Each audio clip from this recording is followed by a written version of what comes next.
Hello बच्चों, कैसे आप सभी लोग। मैं हूं Pooja Singh and welcome back to my channel accounting master class. और अगर आप फर्स्ट टाइम विजिट कर रहे हैं मेरे चैनल पर तो मैं बता देती हूं कि मेरे इस चैनल पर आपको क्लास 11, 12, बीबीए, बीकॉम और एमबीए के जितने भी अकाउंटिंग के पेपर हैं उनकी सीक्वेंस में आपको कंप्लीट लेक्चर वीडियो सीरीज मिलती है, जिसमें मैंने बहुत ही डिटेल में हर important topic with notes and numerical cover किया है। तो इस अपॉर्चुनिटी का फायदा उठाइए और इन वीडियोस की मदद से पढ़ना शुरू करिए, ठीक है। और अपने फ्रेंड्स को भी फॉरवर्ड करिए ताकि वो भी पढ़ें। चलिए, लास्ट लेक्चर में हमने valuation of material topic discuss किया था। हमने देखा था डिफरेंट मेथड हैं वैल्यूएशन ऑफ मटेरियल के, जैसे LIFO method, FIFO method, HIFO method और एवरेज मेथड। तो ये सारे ही टॉपिक कवर किए थे। और इसी के साथ अब हमारा जो मटेरियल कॉस्ट कंट्रोल का जो पूरा टॉपिक था वो अब कवर हो चुका है। आपको जो वीडियोस हैं वो उसका जो लिंक है वो डिस्क्रिप्शन में मिल जाएगा। आज के इस लेक्चर में हम अपना नेक्स्ट जो इम्पोर्टेंट टॉपिक है that is labour cost control वो स्टार्ट करने जा रहे हैं। और लेबर कॉस्ट कंट्रोल का ही एक बहुत ही इम्पोर्टेंट सब टॉपिक है दैट इज लेबर टर्नओवर। ये आज के इस लेक्चर में हम कवर करेंगे। लेबर कॉस्ट कंट्रोल पे आज हमारा ये पहला लेक्चर है, जिसमें पहले लेक्चर में हम लेबर टर्नओवर डिस्कस करने वाले हैं, ठीक है। तो चलिए डिटेल में देखते हैं कौन कौन से सब टॉपिक हम आज के इस लेक्चर में कवर करेंगे। सबसे पहले तो हम देखेंगे कि लेबर टर्नओवर क्या होता है। फिर उसके बाद हम देखेंगे कि कौन कौन से फैक्टर्स रिस्पॉन्सिबल हैं लेबर टर्नओवर के, ठीक है। ये लेबर टर्नओवर क्यों होता है, कौन कौन से फैक्टर्स हैं। उसके बाद हम देखेंगे कौन कौन से मेथड्स हैं जिनकी मदद से we can calculate the labour turnover rate. Labour turnover rate हम कौन कौन से मेथड से कैलकुलेट कर सकते हैं।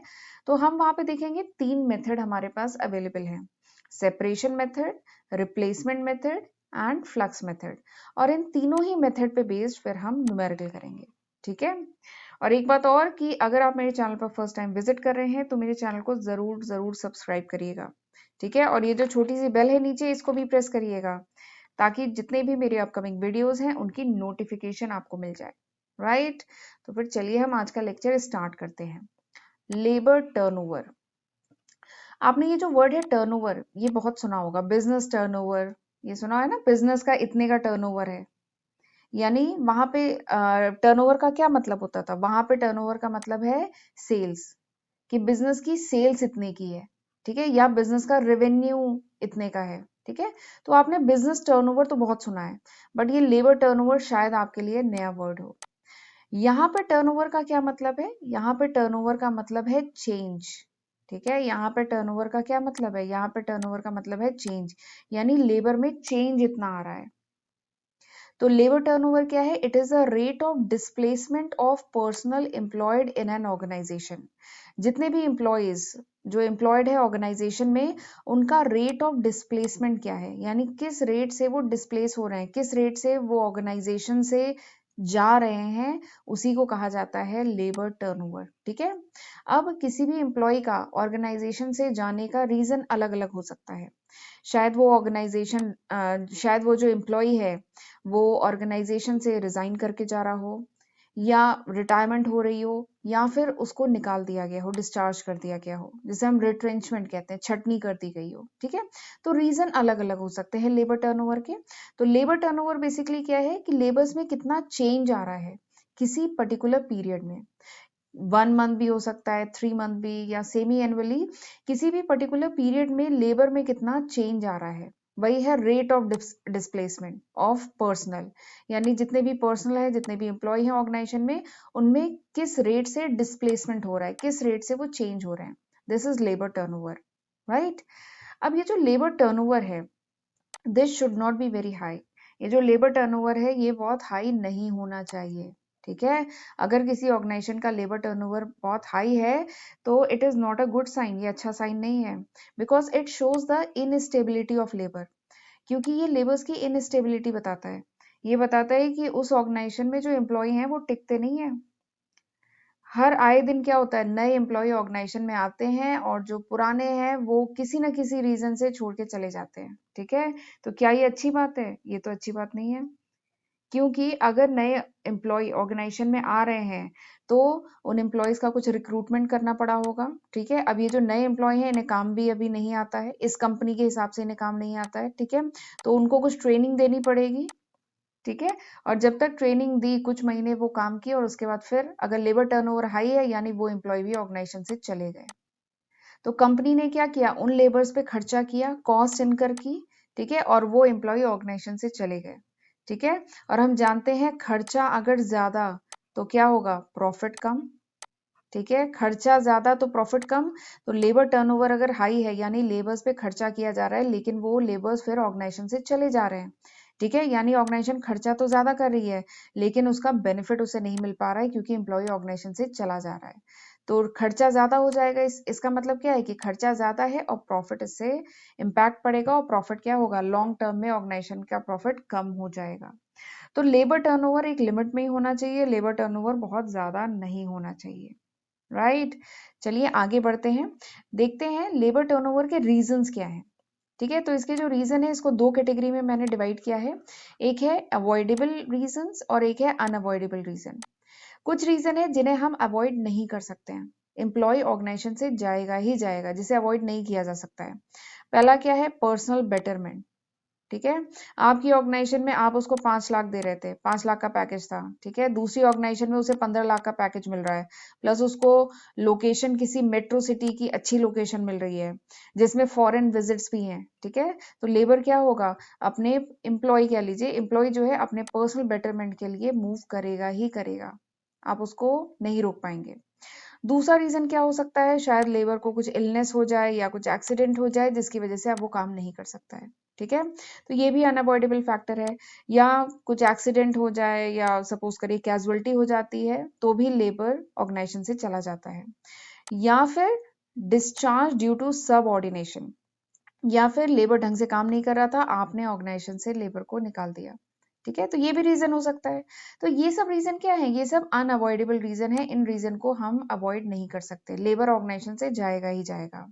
बट कुछ रीजंस क्या है, अवॉइडेबल है। अगर ऑर्गेनाइजेशन अपने में इंप्रूवमेंट करे तो कुछ रीजंस ऐसे हैं जिनको ठीक किया जा सकता है और लेबर को रोका जा सकता है। पहला रीजन क्या है, lack of healthy atmosphere in factory. अगर फैक्ट्री में हेल्दी एटमॉस्फेयर नहीं है तो लेबर बहुत लंबे समय तक काम नहीं करेगा और फिर वो ऑर्गेनाइजेशन से जा सकता है, ठीक है? बट अगर हेल्दी एटमॉस्फेयर को ठीक किया जाए तो लेबर को रोका जा सकता है। दूसरा क्या है, lack of proper facilities and amenities. अगर आपके फैक्ट्री में प्रॉपर एमिनिटीज फैसिलिटीज नहीं है तो लेबर ऑर्गेनाइजेशन से जा सकता है। दूसरा है, अगर आप वेजेस कम देते हैं, इल ट्रीटमेंट करते हैं तो भी ऑर्गेनाइजेशन से लेबर चला जाएगा। अगर लैक ऑफ प्लानिंग है, टॉप मैनेजमेंट प्रॉपर प्लानिंग नहीं कर रहा है, मिस मैनेजमेंट है, ठीक है? या फिर लेबर का जो फेलो वर्कर से जो रिलेशनशिप है वो अगर ठीक नहीं है, तो ये कुछ रीजंस हैं जिनकी वजह से लेबर टर्नओवर होता है, ठीक है? चलिए अब आते हैं हमारे मेन मेथड पे कि कौन कौन से मेथड्स हैं जिनसे हम लेबर टर्नओवर रेट हम कैलकुलेट कर सकते हैं, ठीक है? तो 3 मेथड है जिनसे हम लेबर टर्नओवर रेट कैलकुलेट कर सकते हैं।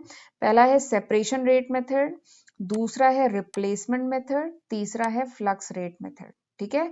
ये तीनों ही मेथड बहुत इंपॉर्टेंट है। न्यूमेरिकल आता है कि आप इन तीनों ही मेथड से आपको लेबर टर्नओवर रेट कैलकुलेट करना है, ठीक है? तो चलिए डिटेल में देखते हैं। पहला मेथड, सेपरेशन रेट मेथड। तो सेपरेशन रेट मेथड क्या कहता है कि जितने, यहाँ पे वर्ड यूज हुआ है ना सेपरेशन, सेपरेशन मतलब अलग होना, ठीक है? तो सेपरेशन रेट मेथड क्या कहता है कि जितने भी लेबर ऑर्गेनाइजेशन से सेपरेट हुए हैं, अलग हुए हैं, उनको यूज किया जाएगा लेबर टर्नओवर रेट निकालने के लिए, ठीक है? तो इसका फॉर्मूला क्या होगा, labour turnover rate is equals to number of separation in a period, यानी किसी पर्टिकुलर ड्यूरेशन में कितने लेबर ऑर्गेनाइजेशन से अलग हुए हैं उनको हम डिवाइड करेंगे average number of labour. Average कैसे निकालेंगे, ओपनिंग यानी 1 तारीख को नंबर ऑफ लेबर कितने थे, ठीक है? फिर अगर हम महीने की बात कर रहे हैं, किसी पर्टिकुलर मंथ का निकाल रहे हैं, तो 1 तारीख को कितने लेबर थे और 30 तारीख को कितने लेबर थे, दोनों को ऐड करेंगे एंड डिवाइडेड बाई 2 से डिवाइड कर देंगे, ठीक है? तो हमारा आ जाएगा एवरेज लेबर। और इसको परसेंटेज के टर्म में निकाला जाता है तो हम मल्टीप्लाई करेंगे 100 से, ठीक है? तो सेपरेशन रेट मेथड क्या कहता है कि लेबर टर्नओवर रेट निकालना है तो number of separation in a period, किसी भी पर्टिकुलर ड्यूरेशन में कितने एम्प्लॉय छोड़ के गए, ठीक है, या किसी भी रीजन से सेपरेट हुए, उनको हम डिवाइड करेंगे एवरेज नंबर ऑफ वर्कर से और इन्हें मल्टीप्लाई कर देंगे 100 से, तो आ जाएगा लेबर टर्नओवर रेट। दूसरा मेथड क्या कहता है? दूसरा मेथड का नाम है रिप्लेसमेंट मेथड। रिप्लेसमेंट मेथड क्या कहता है कि इस मेथड में जो एक्चुअल रिप्लेसमेंट हुआ है लेबर्स का, एक्चुअल रिप्लेसमेंट मतलब कि अगर कोई एम्प्लॉय ऑर्गेनाइजेशन से गया है तो उसके बदले में फिर रिप्लेसमेंट करना होगा, उस एम्प्लॉय की जगह, उस लेबर की जगह दूसरा एम्प्लॉय हायर करना पड़ा होगा। ठीक है, तो जितने हायर किए गए हैं ना, जितने रिप्लेस किए गए हैं, केवल उन्हीं को कंसीडर किया जाएगा लेबर टर्नओवर रेट निकालने के लिए। ठीक है, रिप्लेसमेंट मेथड क्या कहता है कि जितने लेबर्स रिप्लेस हुए हैं, केवल उन्हीं को कंसीडर किया जाएगा लेबर टर्नओवर रेट निकालने के लिए। ठीक है, जितने भी एम्प्लॉय केवल गए हैं ऑर्गेनाइजेशन से, उन्हें नहीं कंसीडर किया जाएगा। जितने रिप्लेस हुए हैं, उनके बदले में दूसरे एम्प्लॉय रखे गए, केवल उनको कंसीडर करेंगे। इस चीज का खास ख्याल रखिएगा। और एक बात और है कि सपोज करिए बिजनेस जो है वो अपना एक्सपेंशन कर रहा है, कोई नई फैक्ट्री सेटअप हो रही है, ठीक है, जिसके लिए कुछ नए वर्कर हायर किए गए हैं। ठीक है, तो उन्हें नहीं कंसीडर करेंगे रिप्लेसमेंट मेथड में, क्योंकि ये तो फ्रेश न्यू वर्कर्स है ना, ये कोई रिप्लेसमेंट तो है नहीं। रिप्लेसमेंट मतलब कि कोई एम्प्लॉय ऑर्गेनाइजेशन से गया है, उसके बदले में रिप्लेस किया गया है। ठीक है, उसके बदले में नए एम्प्लॉय हायर हुए हैं, तो उस मेथड, उस नंबर को यूज किया जाएगा लेबर टर्नओवर रेट निकालने के लिए। ये मेथड ये कहता है। ठीक है, तो इस मेथड के अकॉर्डिंग फॉर्मूला क्या है? Labour turnover rate is equal to number of replacement in a period, यानी कितना रिप्लेस किए गए हैं लेबर किसी पर्टिकुलर ड्यूरेशन में, divided by average number of worker. जैसा हमने एवरेज अभी पिछले स्लाइड में देखा था, एवरेज से डिवाइड करेंगे, मल्टीप्लाई करेंगे 100 से। ठीक है, परसेंटेज के टर्म में आ जाएगा। तीसरा आ जाइए flux rate method. Flux rate method क्या कहता है कि हम जो अभी ऊपर आपने फर्स्ट और सेकंड मेथड जो पढ़े थे, दोनों को कंबाइन कर दिया गया है फ्लक्स रेट में। तो फ्लक्स रेट मेथड क्या कहता है कि इस मेथड में हम नंबर ऑफ रिप्लेसमेंट और नंबर ऑफ सेपरेशन दोनों को कंसीडर करेंगे लेबर टर्नओवर रेट निकालने के लिए। तो इसका फॉर्मूला क्या होगा? Number of separation plus number of replacement divided by average number of worker. ठीक है, मल्टीप्लाइड बाय 100। तो फ्लक्स रेट मेथड में ऊपर जो सेपरेशन निकाला है उसको प्लस रिप्लेसमेंट को ऐड करिए, एवरेज से डिवाइड करिए, मल्टीप्लाई करिए 100 से, आ जाएगा लेबर टर्नओवर रेट। ठीक है, अब एक खास बात है, ये जो फ्लक्स रेट मेथड है इसमें दो फॉर्मूले बताए गए हैं। ठीक है, फ्लक्स रेट मेथड में कहा गया कि केवल आप ये जो number of replacement plus number of separation, केवल यही नहीं यूज करेंगे, आप एक और मेथड, एक और फॉर्मूला भी यूज करेंगे फ्लक्स रेट से लेबर टर्नओवर रेट निकालने के लिए। वो फॉर्मूला क्या है कि उन्होंने कहा कि आप जब डिनोमिनेटर में एवरेज ले रहे हैं तो न्यूमरेटर में भी आप एवरेज लीजिए। तो इसका जो दूसरा जो फॉर्मूला है वो है number of separation plus number of replacement, इसका एवरेज लो, यानी डिवाइड करो 2 से और फिर उसको होल डिवाइड करेंगे average number of worker in a period. ठीक है, और फिर उसको मल्टीप्लाई किया है 100 से। ठीक है, तो ध्यान रखिएगा ये जो फ्लक्स रेट मेथड है इसमें दो मेथड्स हैं, इसके दो फॉर्मूले हैं, मेथड नहीं, इसके दो फॉर्मूले हैं। फ्लक्स रेट मेथड में दो फॉर्मूले हैं। पहला फॉर्मूला क्या है? दोनों को सम करो, सेपरेशन प्लस रिप्लेसमेंट को सम करो, डिवाइड करो एवरेज से। दूसरा फॉर्मूला क्या है? सेपरेशन और रिप्लेसमेंट का पहले एवरेज लो, इनको डिवाइड करो 2 से, फिर इनको डिवाइड करो एवरेज नंबर ऑफ वर्कर से। ठीक है, तो this is flux rate method. चलिए एक क्वेश्चन करते हैं। ये जो क्वेश्चन है ये एग्जाम में आया हुआ क्वेश्चन है। ठीक है, और इस लेक्चर के बाद, इस क्वेश्चन को वैसे आप पहले ध्यान से समझिएगा, और इस लेक्चर के बाद आप बिना देखे कॉपी में ये क्वेश्चन खुद से सॉल्व करेंगे, और मुझे आप नीचे कमेंट सेक्शन में बताएंगे कि आप क्वेश्चन सॉल्व कर पाए कि नहीं, आपका आंसर आया कि नहीं। ठीक है, चलिए क्वेश्चन करना शुरू करते हैं। क्वेश्चन दिया गया है कि from the following particulars, from the following information relating to personal department of a factory for the month of April 1998। कुछ इन्फॉर्मेशन आपको दी गई है पर्सनल डिपार्टमेंट से। ठीक है, किस महीने की? अप्रैल 1998 की कुछ इन्फॉर्मेशन दी गई है। ठीक है, आपको क्या कैलकुलेट करना है? आपको कैलकुलेट करना है लेबर टर्नओवर रेट, और एक और चीज कैलकुलेट करनी है equivalent annual rate under different methods. जो अभी 3 मेथड आपने पढ़े हैं, उन मेथड को यूज करके आपको निकालना है लेबर टर्नओवर रेट और equivalent annual rate. Equivalent annual rate क्या होता है कि ये जो देखिए, ये जो लेबर टर्नओवर रेट आप निकालेंगे, ये आप निकाल रहे हैं 1 मंथ का। क्योंकि आपको जो डेटा दिया है क्वेश्चन में ये 1 मंथ का डेटा दिया है, अप्रैल महीने का, ठीक है? तो लेबर टर्नओवर रेट जो आप निकालेंगे ये 1 महीने का निकाल रहे हैं, ठीक है? बट ये जो इक्विवेलेंट एनुअल रेट है ये क्या कह रहा है कि 1 महीने का तो ठीक है, आपने लेबर टर्नओवर रेट निकाला, बट 1 महीने का इतना है तो 12 महीने का, 12 महीने या कह लीजिए 1 साल का एनुअल रेट क्या होगा लेबर टर्नओवर का, वो निकालना है, ठीक है? तो वो भी मैं बताऊंगी कैसे निकाला जाता है, बहुत आसान है। तो that is equivalent annual rate, यानी मंथ का रेट तो आपने निकाल लिया, बट एनुअल रेट क्या है वो भी साथ में निकालना है आपको, ठीक है? तो चलिए क्वेश्चन करना शुरू करते हैं। क्वेश्चन में क्या क्या इन्फॉर्मेशन दी है, सबसे पहले बताया कि 1 अप्रैल को नंबर ऑफ वर्कर कितने हैं 950, 30 अप्रैल को नंबर ऑफ वर्कर कितने हैं 1050, फिर कुछ वर्कर जो छोड़ के गए हैं, क्विट कर दिए हैं फैक्ट्री को अप्रैल महीने में, वो है 10, फिर कुछ वर्कर को डिस्चार्ज कर दिया गया है, निकाल दिया गया है, कितने 30, ठीक है? फिर उसके बाद बताया गया है कि नंबर ऑफ वर्कर इंगेज्ड इन अप्रैल, यानी कितने वर्कर अप्रैल में रखे गए 140, ठीक है? बहुत सारे वर्कर रखे गए, 140 वर्कर रखे गए, लेकिन इसमें से जो 120 वर्कर हैं ये कुछ एक्सपेंशन स्कीम है, यानी कुछ शायद नई फैक्ट्री सेटअप की जा रही है, उस रीजन से 120 वर्कर रखे गए, यानी रिप्लेसमेंट कितने का हुआ, रिप्लेसमेंट तो केवल 20 वर्कर का हुआ ना, ये बात समझ में आई? 140 वर्कर रखे गए फैक्ट्री में, ठीक है, जिसमें 120 तो रखे गए न्यू प्रोजेक्ट पे रखे गए हैं, तो यानी जो पुराने वर्कर, जो 40 वर्कर छोड़ के गए हैं, 10 + 30, जो 40 वर्कर चले गए हैं उनके बदले में रिप्लेसमेंट कितना हुआ है, रिप्लेसमेंट तो केवल 20 वर्कर का हुआ है ना, ठीक है, तभी तो टोटल 140 आ रहा है, ठीक है? तो यहाँ पे रिप्लेस हो रहे हैं 20 वर्कर, और जो 120 वर्कर हैं ये नए प्रोजेक्ट पे आए हैं, तो टोटल जो वर्कर अप्रैल के महीने में लाए गए हैं, इंगेज किए गए हैं, वो है 140, ठीक है? तो आपको निकालना है labour turnover rate using different methods. तो चलिए पहला मेथड यूज करते हैं और निकालते हैं लेबर टर्नओवर रेट। पहले मेथड का नाम क्या है, याद करिए, पहले मेथड का नाम है सेपरेशन मेथड। तो लेबर टर्नओवर रेट इस मेथड के अकॉर्डिंग क्या होता है, number of separation divided by average number of worker multiplied by 100, यही था फॉर्मूला।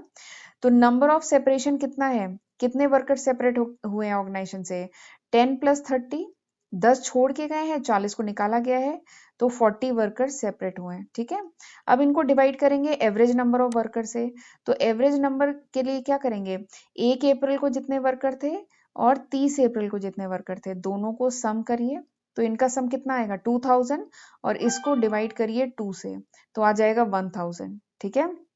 तो एवरेज वर्कर कितने आ गए 1000, अब इसको आप मल्टीप्लाई करेंगे 100 से, तो आपका आ जाएगा 4%, यानी लेबर टर्नओवर रेट अप्रैल के महीने का कितना आ गया 4%, ठीक है? आ गया सॉल्यूशन आपका। इसी के साथ आपको निकालना है equivalent annual rate, equivalent annual turnover rate भी निकालना है। तो अगर एक महीने का 4% है, तो एनुअल यानी 12 महीने का कितना होगा, एक बात बताइए, एक महीने का अगर 4% है तो 12 महीने का कितना होगा, आप क्या करेंगे, सिंपली आप 12 से मल्टीप्लाई करेंगे, तो 4 को 12 से मल्टीप्लाई करिए, यू विल गेट 48.67%, ठीक है? वैसे 48% आएगा, ठीक है? यहाँ पर इन्होंने डेज के टर्म में लिया है, इसलिए यहाँ पे थोड़ा सा पॉइंट में वेरिएशन आ रहा है। एक तरीका तो है कि आप सीधे 12 से मल्टीप्लाई कर दीजिए, दूसरा तरीका क्या है कि आप 365 डेज होते हैं क्योंकि साल में, तो 365 से मल्टीप्लाई करिए और 30 से डिवाइड करिए, तो आपका आएगा 48.67%, ठीक है? तो आप ऐसे भी कर सकते हैं या सिंपली 12 से मल्टीप्लाई कर दीजिए, आपका एनुअल रेट आ जाएगा। चलिए आगे बढ़ते हैं, दूसरा मेथड। अब यही मैंने सेम क्वेश्चन यहाँ पे लिखा हुआ है, ये जो सेम क्वेश्चन है, अब इसको मैंने दूसरे मेथड से सॉल्व करती हूँ, रिप्लेसमेंट मेथड।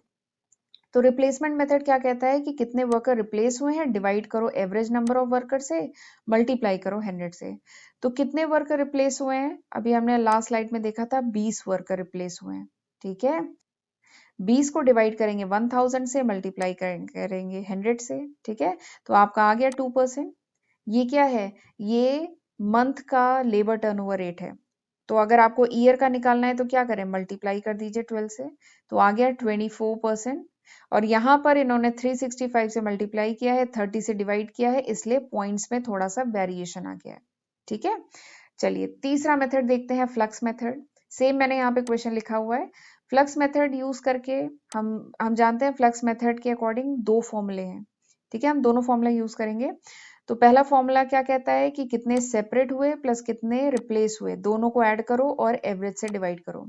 तो सेपरेट कितने हुए 40, रिप्लेस कितने हुए 20, ठीक है, उनको 1000 से डिवाइड किया, आ गया 6%।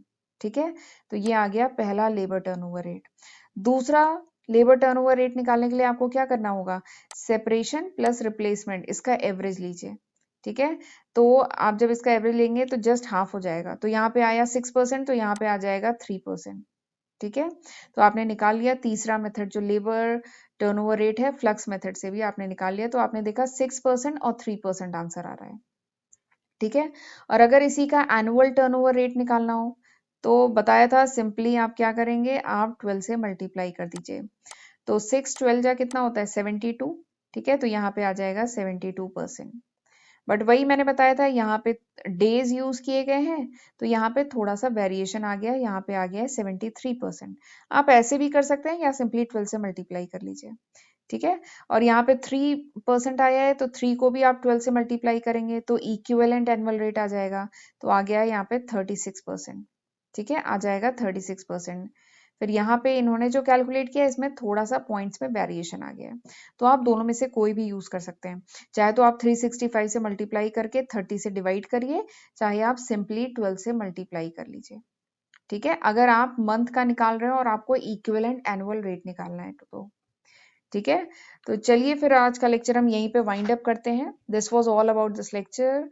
Thank you. आई होप आपको ये लेक्चर अच्छे से समझ में आ गया होगा। बहुत ही इजी टॉपिक है, बहुत स्कोरिंग टॉपिक है। ठीक है, तो thank you. This was all about this lecture. Thank you and have a good day.